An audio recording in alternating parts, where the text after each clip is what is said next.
Hello students, I am Puneet from प्रभ कृपा classes. हमारे साथ बैठे हैं परमिंदर सर। Hello students. आज का हमारा चैप्टर है वेब एप्लीकेशंस नेटवर्किंग फंडामेंटल्स। आज हम इसका लेक्चर नंबर 1 करेंगे। तो देखते हैं आज हम कौन कौन से टॉपिक्स कवर करते हैं। फर्स्ट है what is the meaning of computer network. Second, models of computer networking, peer-to-peer network and client-server network. Third, types of networks, LAN and WAN. Fourth, what is World Wide Web? Fifth, advantages of networking. Sixth, write a few lines on Internet. What is the difference between Internet and World Wide Web? Seventh, what is Internet Service Provider? Eighth है write a few lines on modem.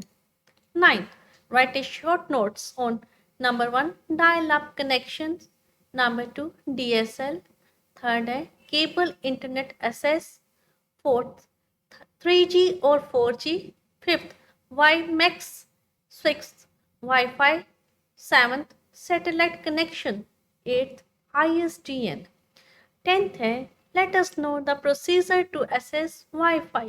तो आज हम जो topics cover करने जा रहे हैं उनमें है कि कंप्यूटर नेटवर्क क्या होता है, पीयर टू पीयर नेटवर्क या क्लाइंट सर्वर नेटवर्क क्या होता है, लैन क्या है, वैन क्या है, वर्ल्ड वाइड वेब किसे कहते हैं, नेटवर्किंग के एडवांटेजेस क्या हैं। इसके अलावा हम करेंगे इंटरनेट क्या है, क्या वर्ल्ड वाइड वेब और इंटरनेट एक जैसी चीज़ है या इनमें कोई डिफरेंस होता है, इंटरनेट सर्विस प्रोवाइडर किसे कहते हैं, मॉडेम कौन सा डिवाइस होता है, या इंटरनेट को सर्च करने के लिए कौन सी टेक्नोलॉजीज यूज़ की जा रही हैं जैसे dial up connection, DSL, cable internet access, WiMAX, wifi. अब हम इस हमको डिस्कस करेंगे और आखिर में हम डिस्कस करेंगे कि वाईफाई को सर्च करने का कौन सा प्रोसीजर होता है। तो चलो आज का हम ये वीडियो शुरू करते हैं। Computer network. A computer network, or simply a network, is a collection of computers and other hardware devices. They are connected together to share resources such as printers, scanners, and CDs and data, as well as to communicate electronically with one another. The connection between network devices is established using cables, telephone lines, or wireless connection. The speed of a network is measured in Mbps, megabytes per second. ठीक है। अब हम discuss करेंगे कि computer network किसे कहते हैं। Computer network को सिंपल भाषा में हम नेटवर्क भी कह देते हैं। ये क्या होता है, ये कलेक्शन ऑफ कंप्यूटर्स और अदर हार्डवेयर डिवाइसेस होता है। हार्डवेयर के जो डिवाइसेस होते हैं उसमें प्रिंटर भी आ जाता है, स्कैनर्स भी आ जाते हैं और सीडीज भी आ जाती हैं। ये इसलिए आपस में ये कंप्यूटर हैं कनेक्ट किए जाते हैं ताकि हम एक दूसरे से इलेक्ट्रॉनिकली कम्युनिकेट कर सकें, या जो रिसोर्सेज हैं प्रिंटर वगैरह इनको हम शेयर कर सकें और डाटा भी हम एक दूसरे के साथ शेयर कर सकें। जो ये कंप्यूटर हैं इनमें ये जो कनेक्शन होता है आपस में, ये केबल्स के द्वारा, टेलीफोन लाइंस के द्वारा या वायरलेस कनेक्शन होता है। और इसकी जो स्पीड है नेटवर्क की ये एमबीपीएस मेगाबाइट्स पर सेकंड में डिटरमिन की जाती है। Models of computer networking. Networks are designed using the following architecture. Peer-to-peer architecture. Networks in which all computers have an equal status are called peer-to-peer networks. Each peer computer in the network has the same rights and duties as the others. Generally, in such a network, each terminal has an equally competent CPU. Each peer in the network can act as a client and server at the same time. There is no master or controller or central server in this computer network, and computers join hands to share files, printers, and internet access. अब हम बात करते हैं कि computer networking के कौन कौन से मॉडल्स होते हैं। ये टू टाइप्स के होते हैं, पीयर टू पीयर और क्लाइंट सर्वर नेटवर्क। अब हम पहले बात करते हैं पीयर टू पीयर नेटवर्क में। यहाँ जैसे पिक्चर में दिखाया गया है कि ये जो सारे कंप्यूटर्स हैं ये सारे पीयर्स हैं, ये क्लाइंट के तौर के भी एक्ट कर रहे हैं और सर्वर के तौर पे भी। सपोज करो ये क्लाइंट के तौर पर है, ये कोई इन्फॉर्मेशन मांगता है इस कंप्यूटर से, ये सर्वर हो गया, और जब ये इससे इंफॉर्मेशन मांगेगा तो ये सर्वर हो जाएगा। इसी तरह ये एक दूसरे के लिए सर्वर भी हैं और एक दूसरे के लिए ये क्लाइंट भी हैं। और ये जो सारे कंप्यूटर हैं इनको पीयर्स कहते हैं, एक एक पॉइंट को। और ये एक दूसरे के लिए हर एक का अपना अपना जनरल तौर पर इनका एक अपना अपना अलग तौर से कॉम्पिटेंट सीपीयू होता है, अलग अलग सीपीयू होता है। यहाँ पर कोई भी कंट्रोलर सर्वर नहीं होता, हर एक की इक्वल राइट्स और इक्वल ड्यूटीज होती हैं हर पीयर्स की। और ये जो होते हैं कंप्यूटर, ये इसलिए ज्वाइन करते हैं अपने आप को एक दूसरे के साथ नेटवर्क में, ताकि ये आपस में फाइल्स को, प्रिंटर्स को और इंटरनेट एक्सेस को शेयर कर सकें। Client server architecture. It is a computer network in which one computer serves as server and others as client. The computer which provides services is called server, and the ones that use these services are called clients. Client computer requests a service from the server, and the server computer provides the requested service to the client computer. If computer network is big, then we may have more than one servers called dedicated servers who perform specific tasks. For example, file server to store and manage files, print server to manage printers and printing related tasks, email server to manage emails, etc. This model is best suited for 10 or more users, and new technology can be easily integrated into the system. One disadvantage of this network is that if servers goes down, operations will stop across the network. अब हम बात करते हैं client server network की। ये वो computer network होता है जहां पर एक कंप्यूटर जो है वो सर्वर के तौर पर काम करता है और बाकी जो कंप्यूटर्स हैं वो क्लाइंट्स के तौर पर काम करते हैं। इस नेटवर्क में सर्विस के लिए रिक्वेस्ट जो है क्लाइंट भेजता है सर्वर को, और सर्वर जो है वो सर्विस जो है वो अपने क्लाइंट को, जो दूसरे कंप्यूटर है उनको सर्विस प्रोवाइड करता है। आमतौर पर यहाँ पर एक सर्वर दिखाया गया है, पर अगर कंप्यूटर नेटवर्क बड़ा हो तो ये सर्वर की जो नंबर ऑफ सर्वर्स हैं वो भी बढ़ जाते हैं। वहाँ पर वो क्या हो जाते हैं, डेडिकेटेड सर्वर हो जाते हैं जो स्पेसिफिक टास्क करते हैं। जैसे कोई सर्वर है वो फाइल सर्वर के तौर पर काम करेगा, कोई प्रिंट सर्वर के तौर पर, कोई ईमेल सर्वर के तौर पर इसकी मेन डिसएडवांटेज जो क्लाइंट सर्वर नेटवर्क की है वो ये है कि अगर ये सर्वर डाउन हो जाता है तो ये अपने क्लाइंट्स को कोई भी सर्विस दे नहीं पाता और सारे ऑपरेशंस जो हैं कंप्यूटर नेटवर्किंग के वो सारे ठप हो जाते हैं। Types of networks. There are two major types of network. Number one, local area network, LAN, or number two, wide area network, yani WAN.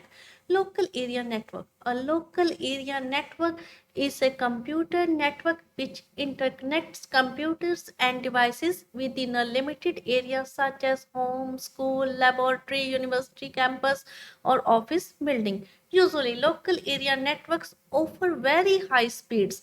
LANs can maintain connections with other LANs via leased lines, leased services, or across the internet using virtual private network technologies. Advantages of LAN are: number one, expensive hardware can be shared, for example, laser printer.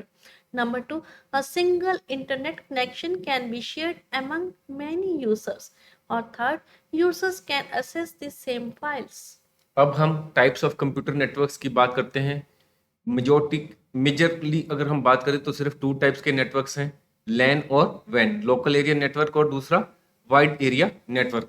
यहाँ लैन की picture आपको show की गई है। ये van network होता है जिसमें एक छोटे से एरिया में, चाहे वो स्कूल हो या होम हो या लेबोरेटरी हो या ऑफिस की बिल्डिंग हो, छोटा सा एरिया हो, वहाँ पर कंप्यूटर को इंटरकनेक्ट किया जाता है इस नेटवर्क में। ये लोकल एरिया नेटवर्क जो होता है इसकी आमतौर पर स्पीड ज़्यादा होती है। इस नेटवर्क की ये एडवांटेजेस है कि यहाँ पर हम एक्सपेंसिव हार्डवेयर जैसे प्रिंटर हो गया या कोई और फैक्स होगी मशीन, इनको हम शेयर कर सकते हैं और हमें इंटरनेट के कनेक्शन अलग अलग कंप्यूटर के लिए अलग अलग लेने की जरूरत नहीं है। एक ही इंटरनेट कनेक्शन इन सभी कंप्यूटर्स को पर्पस सर्व करेगा और जो यूजर्स हैं वो आपस में फाइल्स को शेयर कर सकते हैं। Wide area network. A wide area network is a computer network that connects computers within a large geographical area. The area covered may be a region, a country, a continent, or even the whole world. The internet may be considered a WAN. National and international companies, schools, and government offices use wide area networks to send or share data, files, and other important information with staff, students, clients, buyers, suppliers from various locations across the world. A WAN is usually not owned by any one organization. WANs are also used to connect other smaller networks such as LANs. अब हम बात करते हैं wide area network की। ये वह computer network होता है जो एक लार्ज ज्योग्राफिकल एरिया में सभी कंप्यूटर्स को आपस में जोड़ता है।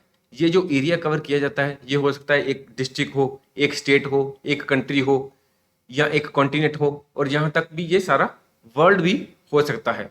इंटरनेट को वैन के तौर पर भी कंसिडर किया जा सकता है। नेशनल कंपनीज हों, इंटरनेशनल कंपनीज हों, स्कूल्स हों, गवर्नमेंट ऑफिस हों, ये अपने डाटे को शेयर करने के लिए या फाइल्स को भेजने के लिए, चाहे उनको स्टूडेंट्स को भेजनी, स्टाफ को, क्लाइंट्स को या बायर्स को, किसी को भी डाटा भेजना है या शेयर करना है, तो ये इस नेटवर्क का यूज करते हैं। ये जो वैन नेटवर्क है ये कोई किसी खास ऑर्गेनाइजेशन इसकी ओनर नहीं होती। वैन के द्वारा हम छोटे छोटे नेटवर्क्स जैसे लैंस को आपस में कनेक्ट करते हैं। World Wide Web. World Wide Web, abbreviated as WWW or W3, which is also known as a web, is a collection of websites or web pages stored in web servers and connected to local computers through the internet. These websites contain text pages, digital images, audios, videos, etc. Users can access the content of these sites from any part of the world over the internet using their devices such as computers, laptops, cell phones, etc. A web browser is a software used to view websites and acts as an interface between the user and the World Wide Web. A web server is a computer that stores websites and their related files for viewing on the internet. World wide web किसे कहते हैं? World wide web की short form WWW भी कहा जाता है और इसको W3 भी कहा जाता है या इसकी शॉर्ट फॉर्म वेब भी कहा जाता है। वर्ल्ड वाइड वेब है क्या?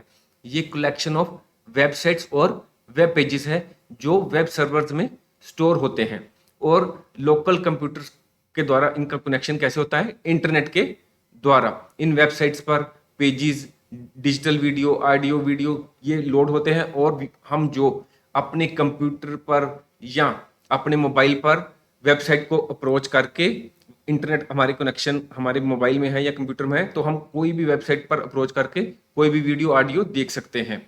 वेब ब्राउज़र क्या होता है? ये एक सॉफ्टवेयर होता है जो वेबसाइट्स को देखने के लिए यूज़ किया जाता है, और ये यूज़र और वेब के बीच में इंटरफेस का काम करता है।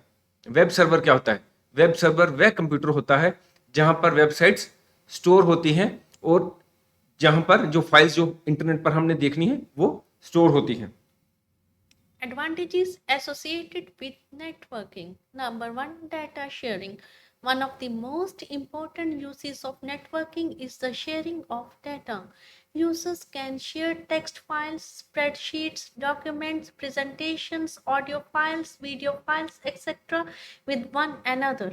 Imagine the difference of sending a letter through a postal service to sending the same letter through email, and that is the advantage a computer network provides. Number two is hardware sharing. Hardware such as printers, scanners, etc. can be shared. For example, instead of purchasing 10 printers for each user, one printer can be purchased and shared among multiple users on the network, thus saving cost. अब हम computer networking के advantages की बात करते हैं। पहला है data sharing. जो यूज़र है वो नेटवर्किंग के थ्रू अपना data, files, documents, presentation, video files दूसरे के साथ शेयर कर सकता है। सपोज करो हम किसी को अगर लेटर भेजते हैं पोस्टल डिपार्टमेंट के थ्रू तो वो कितना समय लग जाता है, और अगर हम ईमेल के थ्रू भेजते हैं तो वो फटाफट दूसरे के पास पहुंच जाती है। यही एडवांटेज है कंप्यूटर नेटवर्किंग की। दूसरा पॉइंट है हार्डवेयर शेयरिंग। नेटवर्किंग की जो सेकंड एडवांटेज है वो है हार्डवेयर शेयरिंग। जैसे हार्डवेयर है, प्रिंटर हो गया, स्कैनर है, ये हम नेटवर्किंग के थ्रू आपस में यूजर के बीच में शेयर कर सकते हैं। सपोज करो अगर 10 यूजर्स हैं तो हमें 10 प्रिंटर्स खरीदने की परचेज करने की जरूरत नहीं है। हम एक प्रिंटर ही खरीदेंगे और ये जो प्रिंटर है ये सारे यूजर्स के बीच में शेयर हो जाएगा। इस तरह हमारा जो कॉस्ट है वर्किंग की वो कम हो जाती है। Third, internet access sharing. You can purchase a single internet connection and share it among other computers in a network instead of purchasing multiple internet connections for each computer. This is very commonly found in internet cafe, browsing centers, schools, colleges, companies, etc. Cyber attacks, online identity theft, and little policing on computer network are some of the disadvantages of computer network.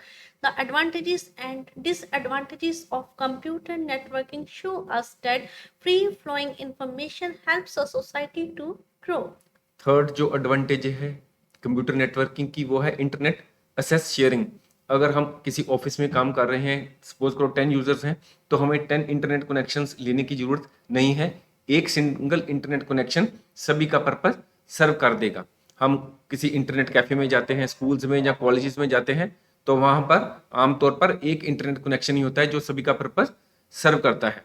अब हम बात करते हैं कि computer network की कुछ disadvantages भी होती हैं, जैसे साइबर अटैक्स हो सकते हैं, ऑनलाइन आइडेंटिटी थेफ्ट हो सकता है, लिटिल पॉलिसिंग। लिटिल पॉलिसिंग का मतलब है लिटिल कंट्रोल, कि कोई भी कंट्रोल कंप्यूटर नेटवर्क पर कई बार नहीं होता। अब हमने बात कर ली एडवांटेजेस की और डिसएडवांटेजेस की भी, तो ये दोनों चीजों को हम मिलाकर अगर देखें तो हम देखते हैं कि फ्री फ्लो ऑफ इंफॉर्मेशन जो होती है इंटरनेट के थ्रू, ये helps in society to grow, कि इसी के कारण सोसाइटी आगे बढ़ सकती है। Internet. The term internet is derived from the words internet connection and networks. Interconnection and networks. Internet is a global system of interconnected computer networks. It is a network of networks that consists of millions of private, public, academic, business, and government networks. The internet is a global network connecting millions of computers using the overground cables, underground cables, satellite links, and the cables laid in the sea, etc. There were about 4.57 billion internet users in the world in April 2020. Different computing devices in the internet are identified by their IP addresses. Internet is made up of computers, cables, routers, switches, servers, cellular towers, satellites, etc. Internet helps us in our daily personal and professional life. Internet जो है ये हमारी daily personal और professional life में बहुत help कर रहा है। ये इंटरनेट वर्ड है क्या? इंटरनेट वर्ड जो है ये 2 वर्ड्स का इकट्ठा मेल है, जो है इंटरकनेक्शन एंड नेटवर्क्स। इंटरनेट जो है ये मिलियंस ऑफ कंप्यूटर्स जो सारे वर्ल्ड में फैले हुए हैं, इनको कनेक्ट करने का एक नेटवर्क है। ये नेटवर्क जो है ये ओवरग्राउंड केबल्स, यानी कि धरती के ऊपर भी केबल बिछी हुई हैं, धरती के नीचे भी केबल्स बिछी हुई हैं, और सैटेलाइट लिंक के द्वारा भी कंप्यूटर आपस में जुड़े हुए हैं, और सी के अंदर भी केबल्स जो बिछी हुई हैं। इन सब के द्वारा जो कंप्यूटर का नेटवर्क आपस में जुड़ा हुआ है, इसको इंटरनेट कहते हैं। एक अनुमान के अनुसार 4.57 बिलियंस के लगभग इंटरनेट यूजर्स अब वर्ल्ड में हो गए हैं। जो कंप्यूटर जो भी हम यूज करते हैं, एक कंप्यूटर डिवाइस, इसका कोई अपना नाम नहीं होता, इसका इनको एक आईपी एड्रेस हर एक कंप्यूटर का अपना होता है। इसी से जो हर कंप्यूटर है वो पहचाना जाता है। इंटरनेट किस चीज का बना होता है? ये कंप्यूटर्स के cables, router, switches, servers, cellular towers, satellite, इन सब को मिलकर ही एक इंटरनेट बनता है। इंटरनेट जो है हमारी डेली पर्सनल और प्रोफेशनल लाइफ में हेल्प करता है। Internet is widely used by students, educational institutes, scientists, and professionals to gather information for research and general information. Businesses use the internet to access complex databases such as financial database. The internet is the largest encyclopedia for all age groups. The internet helps in maintaining contact with friends and relatives who live across different locations via internet chatting systems and email software. Internet is also becoming a major source of entertainment for the general public. अगर हमने किसी से video call करनी हो या किसी को email भेजनी हो, तो हम इंटरनेट का यूज़ करते हैं। जो इंटरनेट जो है ये सभी इंस्टीट्यूशंस के द्वारा, चाहे वो एजुकेशनल हो, बिजनेस इंस्टीट्यूशंस हो, चाहे वो साइंटिस्ट हों या प्रोफेशनल्स हो, ये सारे रिसर्च के लिए या और किसी काम के लिए इंटरनेट का यूज़ करते हैं। कोई भी एज का व्यक्ति हो, उसके लिए इंटरनेट आज बहुत ही ज़रूरी हो गया है। उसने कोई भी चीज़, किसी भी व्यक्ति ने कुछ भी चीज़ सर्च करनी हो तो वो इंटरनेट पर जाकर सर्च कर सकता है। Difference between World Wide Web and Internet. Some people use the terms Internet and World Wide Web interchangeably. They think they are the same thing, but it is not so. Internet is entirely different from www. The internet is a global network connecting millions of computers using the overground cables, underground cables, satellite links, and the cables laid in the sea, etc. It enables users to send emails to other users and chat with them online.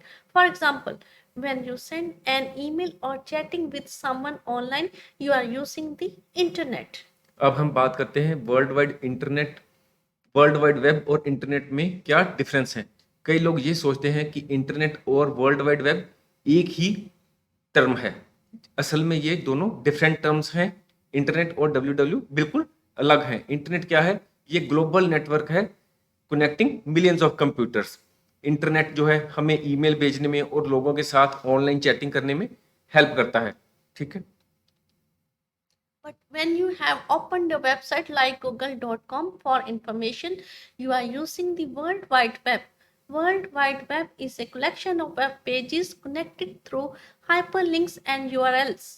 Web is one of the services that runs on the internet. The other ways in which the internet is used include email, file transfer protocol, and instant messaging service. The internet allows access to the World Wide Web. Without internet, we have no way of accessing thousands of websites. Internet is governed by Internet Protocol. The web is governed by the Hypertext Transfer Protocol. Internet is infrastructure while web is a service on the top of the infrastructure. At a high level, we think of the internet as hardware and the web as software. One way to look at the difference is the internet can be viewed as a big book store while the web can be viewed as collection of books on that store.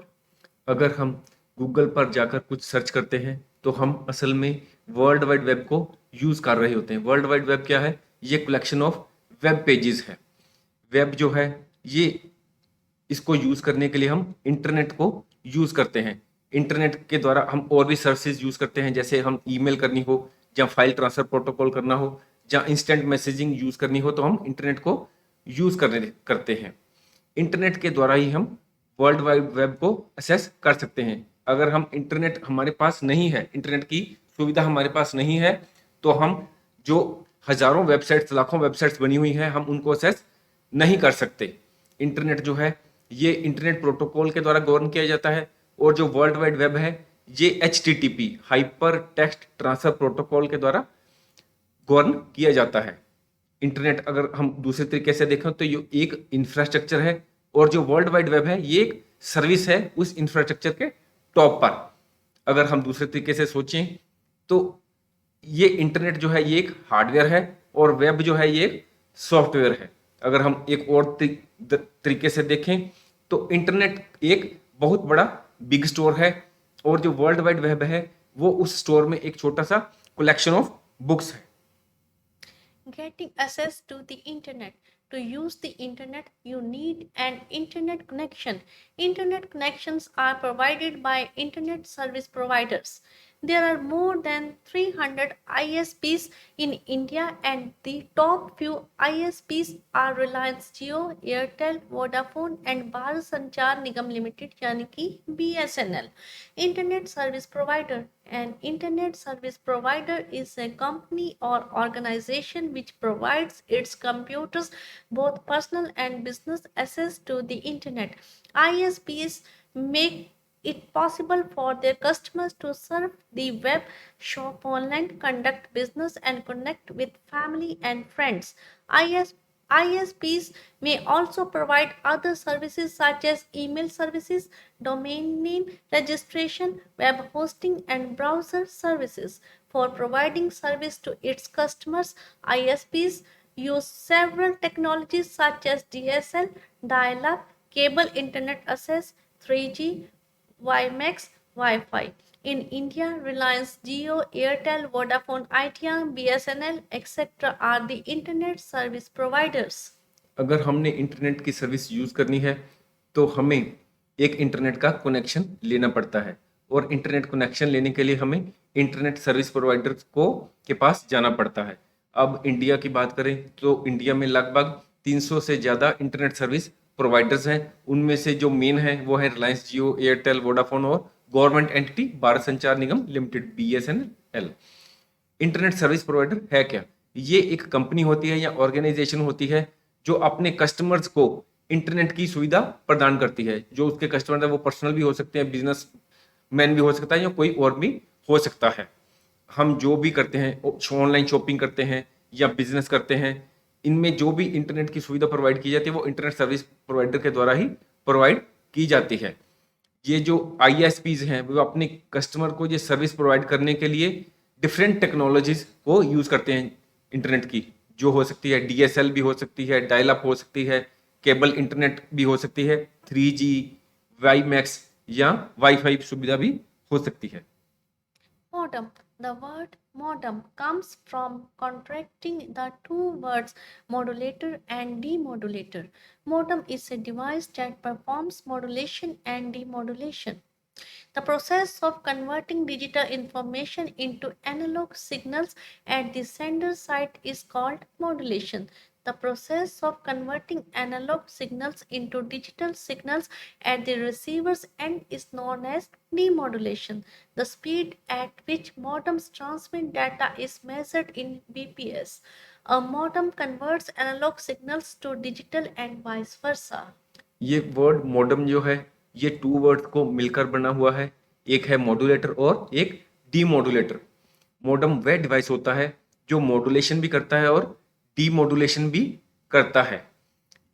जो process है digital information को analogue signals में transfer करने का, उसको modulation कहते हैं, और एनालॉग सिग्नल्स को दोबारा डिजिटल सिग्नल्स में जो कन्वर्ट करने का प्रोसेस को हम डीमॉड्यूलेशन कहते हैं। ये जो मॉड्यूलेशन है ये जो डाटा ट्रांसफर करता है, ट्रांसमिट करता है, उसकी स्पीड को हम बिट्स पर सेकंड में मेजर करते हैं। मॉडम जो है एनालॉग सिग्नल्स को डिजिटल में और डिजिटल को वापस एनालॉग में कन्वर्ट करता है। Types of common internet connectivity. There are different types of internet connectivity available today. It can be widely categorized into wired and wireless access. Following table is a summary of different types of internet connectivity categorized into wired and wireless. अब हम देखते हैं कि internet connective के लिए कौन कौन सी technologies use की जा रही हैं। इंटरनेट की कनेक्टिव के लिए जो टेक्नोलॉजी यूज़ की जा रही हैं उसमें है डायल अप जो वाइड टेक्नोलॉजी है, DSL है जो वो भी वाइड है, केबल जो आपके घर में आती है केबल इंटरनेट से वो भी वाइड है। अब हमारे मोबाइल्स में जो आ रही है 3G 4G ये वायरलेस टेक्नोलॉजी है। फिर आ गई WiMAX ये भी वायरलेस टेक्नोलॉजी है, और वाईफाई भी वायरलेस टेक्नोलॉजी है। Dial-up. Dial-up connection uses telephone line, public switch telephone network, and modem to connect PC to the internet. This modem works as an interface between PC and the telephone line. Users dial a particular number provided by the ISP and gain access to the internet. Dial-up access is cheap. Dial-up internet access is one of the slowest methods of accessing the internet. Here is the same line for internet and telephone, so at a time only one task can take place. Either you can run internet or talk on the telephone. It is the main disadvantage of a dial-up connection. Dial-up and ISDN are the old types of internet connections. Dial up connection में जो modem होता है वो PC और telephone line के बीच में interface के तौर पर काम करता है, और जो इंटरनेट सर्विस प्रोवाइडर है उसने जो पार्टिकुलर नंबर दिया होता है उसको डायल कर ही हम इंटरनेट को एक्सेस कर पाते हैं। ये डायल अप एक्सेस का जो इंटरनेट कनेक्शन है ये सस्ता होता है, पर इंटरनेट का जो स्पीड होती है इसकी बहुत स्लो होती है। यहाँ पर जो एक ही लाइन होती है इंटरनेट की, सेम लाइन फॉर इंटरनेट और टेलीफोन के लिए एक ही लाइन होती है। इसके लिए एक समय पर जहाँ हम इंटरनेट को यूज कर सकते हैं या हम टेलीफोन को यूज कर सकते हैं। जो डायल अप और ISDN है, ये इंटरनेट कनेक्शन की ऑल टाइप्स हैं। DSL. DSL stands for Digital Subscriber Line. DSL connection that is always on and transmits digital data over telephone lines. It has a DSL modem which filters the voice and data. User can use the both telephone line and internet at the same time, and it is because the voice is transferred on other frequency and digital signals are transferred on others. For using a DSL connection, you need a DSL modem and a subscription. DSL internet services are mainly used in homes and small businesses. DSL represents a high-speed connection, much faster than the ancient dial-up connection, but it is not as fast as a cable connection. DSL जो है इसकी full form है digital subscriber line. ये connection जो है हर वक्त on रहता है और ये टेलीफोन लाइंस पर डिजिटल डाटे को ट्रांसफर करता है। इस टाइप के कनेक्शन में एक DSL मॉडेम होता है जो वॉइस और डाटा को फिल्टर करता है। एक समय पर हम टेलीफोन लाइन को भी यूज कर सकते हैं और इंटरनेट को भी यूज कर सकते हैं, क्योंकि जो मॉडेम होता है उसके द्वारा वॉइस जो है वो अदर फ्रीक्वेंसी पर ट्रांसफर होती है और डिजिटल सिग्नल्स दूसरे पर ट्रांसफर होते हैं फ्रीक्वेंसी पर। अगर हम DSL कनेक्शन को यूज कर रहे हैं तो हमें एक DSL मॉडेम चाहिए और एक उसकी सब्सक्रिप्शन चाहिए। DSL कनेक्शन सर्विसेज आमतौर पर मेनली होम्स और छोटे बिजनेस में ही यूज किए जाते हैं। ये हाई स्पीड कनेक्शन होता है जो पुराने डायल-अप कनेक्शन से तेज होता है, पर ये केबल कनेक्शन जो होता है उससे इसकी स्पीड कम होती है। Cable internet access. Cable internet access is a form of broadband internet access that uses the cable television infrastructure. Cable provides an internet connection through a cable modem. It uses coaxial cable which is capable of transferring data at much higher speed than common telephone line. Coaxial cable is usually black or gray on the outside and can vary in thickness. The signal transmission is not affected by turns and bends in the cable due to cable flexibility. This type of cable resistant to environmental conditions, making it ideal for underground and outdoor runs. अब बात करते हैं cable internet access की। यहाँ पर जो internet का connection होता है ये केबल मॉडेम के द्वारा दिया जाता है। इसमें कोएक्सियल केबल को यूज किया जाता है। ये जो कोएक्सियल केबल है ये डाटे को काफ़ी तेज स्पीड से ट्रांसफर डाटा करती है। कोएक्सियल केबल आमतौर पर जो होती है ब्लैक या ग्रे कलर की होती है और इसकी थिकनेस जो होती है ये भी वेरी करती है। ये जो इस केबल के थ्रू जो सिग्नल की ट्रांसमिशन है वो केबल में कोई टर्न आ जाए या बेंड आ जाए, इससे उसको केबल के सिग्नल को कोई फर्क नहीं पड़ता। इस टाइप की जो केबल होती है ये किसी भी इन्वायरमेंट में काम करने के योग्य होती है, यानी कि अगर आप इसको अंडरग्राउंड भी डाल सकते हैं, आउटडोर भी अगर इसको यूज किया जा सकता है। 3G or 4G. Cellular technology provides wireless internet access through cell phones. G stands for a generation of mobile technology installed in phones and on cellular networks. Each G generally requires you to get a new phone and for networks to make expensive upgrades. In this network, radio waves are used for transfer signal to and from the mobile phone. 3G and 4G are terms used to describe the third and fourth generations of wireless cellular service. 3G is still used in rural locations. Most carriers offer 4G service in most areas of the country. 4G technology is an improvement over 3G technology, offering speeds much faster than 3G service. 5G is a generation currently under development that's intended to improve on 4G. अब हम बात करते हैं कि 3G और 4G क्या होता है। G किसके लिए स्टैंड करता है? ये मोबाइल टेक्नोलॉजी की कौन सी जनरेशन है उस चीज को रिप्रेजेंट करता है। अगर हम हर जी की बात करें, एक मतलब कि 2G से 3G या 3G से 4G की बात करें, तो इससे के लिए क्या होता है कि हमें आम तौर पर एक नया फ़ोन खरीदना पड़ता है, मोबाइल फ़ोन, या जो नेटवर्क हैं, जो मोबाइल नेटवर्क टावर लगे हुए हैं, उसमें उसमें भी जो आईएसपीज़ हैं, इंटरनेट सर्विस प्रोवाइडर, उनको भी एक्सपेंसिव अपग्रेड्स खर्चा करना पड़ता है, उसको नेटवर्क को अपने को अपग्रेड करना पड़ता है। इस प्रकार के नेटवर्क में जो सेलुलर नेटवर्क है, इसमें जो सिग्नल जो ट्रांसफर होता है, डाटा या कोई भी चीज, वीडियो या कुछ भी, ये जो होती है ये रेडियो वेव्स के थ्रू ट्रांसफर होता है। 3G और 4G क्या है, ये थर्ड जनरेशन और fourth generation of wireless service, cellular service को रिप्रेजेंट करता है। अब 3G टेक्नोलॉजी जो है ज़्यादातर रूरल लोकेशंस में यूज़ की जा रही है, और जो अर्बन एरियाज हैं वहाँ पर ज़्यादातर 4G सर्विसेज ही यूज़ की जा रही हैं। 4G जो है ये 3G टेक्नोलॉजी पर एडवांसमेंट है, और 4G की स्पीड जो होती है वो 3G से ज़्यादा है। अब बात जो है 5G की चल रही है, ये कहा जा रहा है कि 4G से ये ज़्यादा स्पीड होगी 5G की। ये अगर ये आज की स्टेज में अंडर डेवलपमेंट है 5G जो टेक्नोलॉजी है। WiMAX. WiMAX is a wireless communication alternative for DSL or cable internet access. It provides portable mobile broadband connectivity across cities and countries through various devices. Customers who want to use internet at home and in the office but want to subscribe only one connection can use this facility. It has the ability to provide internet service even in those remote areas that are difficult for wired infrastructure to reach. WiMAX operates similarly to Wi-Fi but at higher speed, cover greater distances and for a greater number of users. वाईमैक की जो full form है वो है world wide इंटरपोरेबिलिटी microwave assess.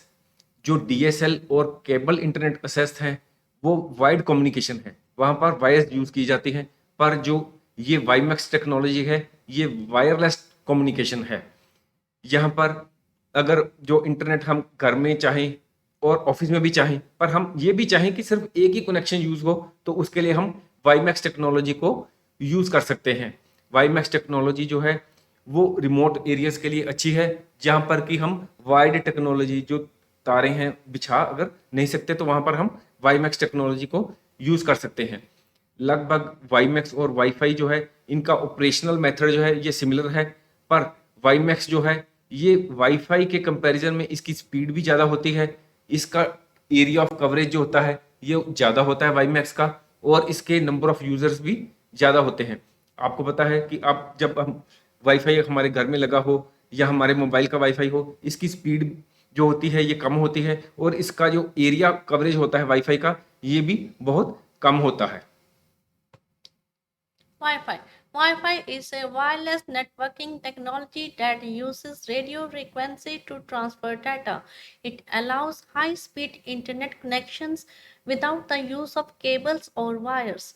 Wi-Fi technology may be used to provide internet access to devices such as personal computers, smartphones that are within the range of a wireless network that is connected to the internet. Wi-Fi connectivity is used in home and offices, hotels for internet access, shopping malls, coffee shops, resorts mostly offer free or paid Wi-Fi access to the internet for their customers. There are some disadvantages of Wi-Fi. A Wi-Fi signal reaches a limited range which may not cover your entire home or office. Large metal objects such as a refrigerator can block a Wi-Fi signal in your home. A microwave oven can also disrupt the signal. Wifi क्या है? ये wireless network technology है जो radio frequency को use करके डाटे को transfer करती है। इस वाईफाई टेक्नोलॉजी में केबल्स या वायर्स की ज़रूरत नहीं होती। इस फोटो में पिक्चर में दिखाया गया है कि वाईफाई टेक्नोलॉजी को यूज़ गया है, और ये घर में या ऑफिस में जो भी लैपटॉप या मोबाइल फ़ोन्स हैं उनको हम इसके द्वारा इंटरनेट को यूज़ कर सकते हैं। ये जो है वाईफाई की टेक्नोलॉजी ये है, ये आमतौर पर हम देखते हैं कहाँ पर, घर में, शॉपिंग मॉल्स में, कॉफ़ी शॉप्स में और रिजॉर्ट्स में ये हो सकता है। अगर हम शॉपिंग मॉल या कॉफ़ी शॉप्स में वहाँ पर हमें फ्री में ये फैसिलिटी मिले या पेड मिले। इसकी एक डिसएडवांटेजेस भी हैं कि वाईफाई का सिग्नल जो है ये एक लिमिटेड रेंज में रहता है। ये देखो एक लिमिटेड रेंज है, ये घर के अंदर अंदर रहेगी। अगर सपोज करो हम घर से 2-3 घर दूर चले जाते हैं, 2-3 होम्स आगे चले जाते हैं, या हमारी डिस्टेंस जो है वो वाईफाई के डिवाइस से दूर चली जाती है, हमारी जो रेंज है, तो हम वहां पर जाकर अपने इंटरनेट को असेस नहीं कर पाते। अगर घर में कोई रेफ्रिजरेटर वगैरह है, कोई बड़ा मेटल ऑब्जेक्ट है, ये भी वाईफाई के सिग्नल को ब्लॉक कर देता है। अगर कोई माइक्रोवेव ओवन है, वो भी इस वाईफाई के सिग्नल को डिसरप्ट कर देता है। Satellite. Satellite internet access is internet access provided through a satellite in Earth's orbit. Satellite internet access is still mainly limited to those areas and those users who cannot get any other form of broadband. In this internet connection, when you search about anything on your internet devices, its signal sent to the satellite via a satellite dish and from satellite to NOC Network Operation Center retrieves data on Earth and sends it back to the satellite. The whole process takes place in reverse. Distance from satellite ISP to satellite or from satellite to the user is more than 23,000 miles. It means data travels more than 46,000 miles. This process takes place in a fraction of seconds. Satellite transmission is affected by rain, snow, and other precipitation problems. Satellite internet assess में हम satellite को use करते हैं ताकि हमें internet की assess मिल सके। Satellite internet assess आमतौर पर मेनली वहां पर यूज किया जा रहा है जहां पर जो कोई और किसी तरह की ब्रॉडबैंड फैसिलिटी अवेलेबल नहीं है।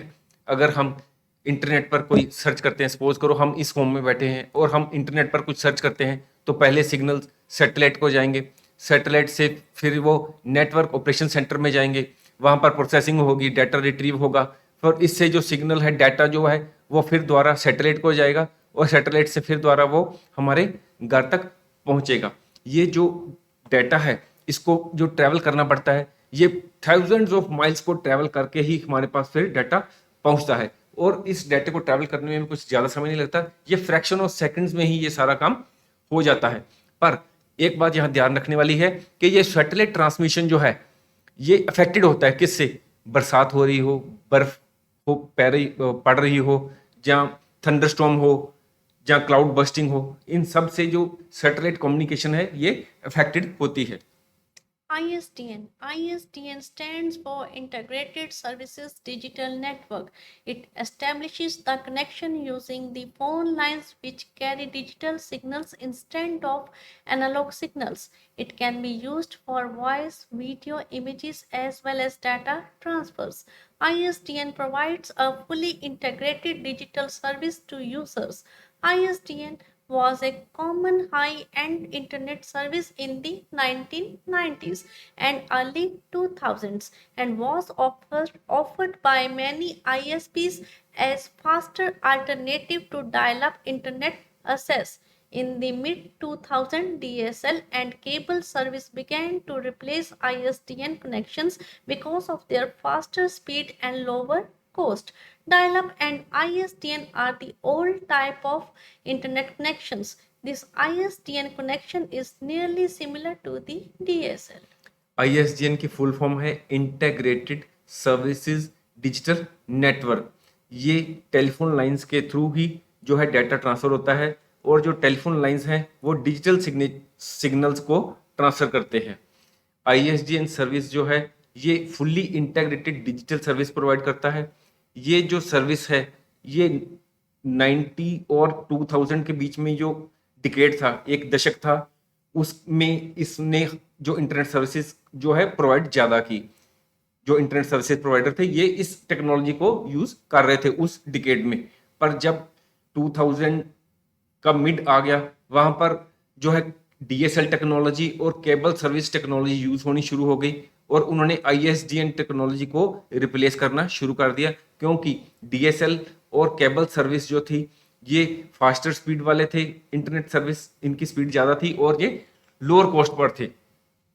डायल अप और ISDN इंटरनेट सर्विस जो है ये इंटरनेट कनेक्शंस की ओल्ड टाइप्स हैं। ISDN कनेक्शन जो है ये लगभग DSL के सिमिलर ही है। To access Wi-Fi, you need an access point with an active internet connection. On computers that run Windows XP, you can view the list of wireless networks available by using the following procedure. Right-click on the wireless icon in the system tray and click View Available Wireless Networks. Figure 1. Windows XP will display the list of available Wi-Fi networks. You can choose any of the connection from the list. Select by double-clicking on the name displayed in the list. You may be prompted to enter a password if the selected network is secure. You will receive a confirmation that you are connected to a wireless network.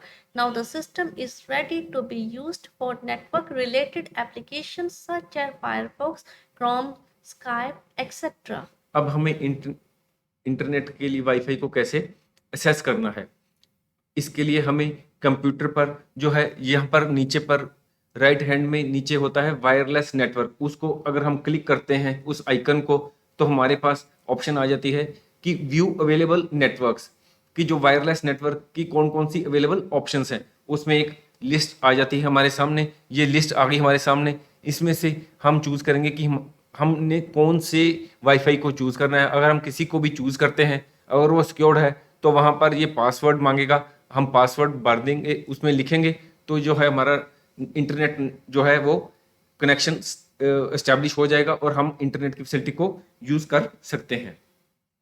If you like our video, please share and subscribe our channel. Thank you. Thank you.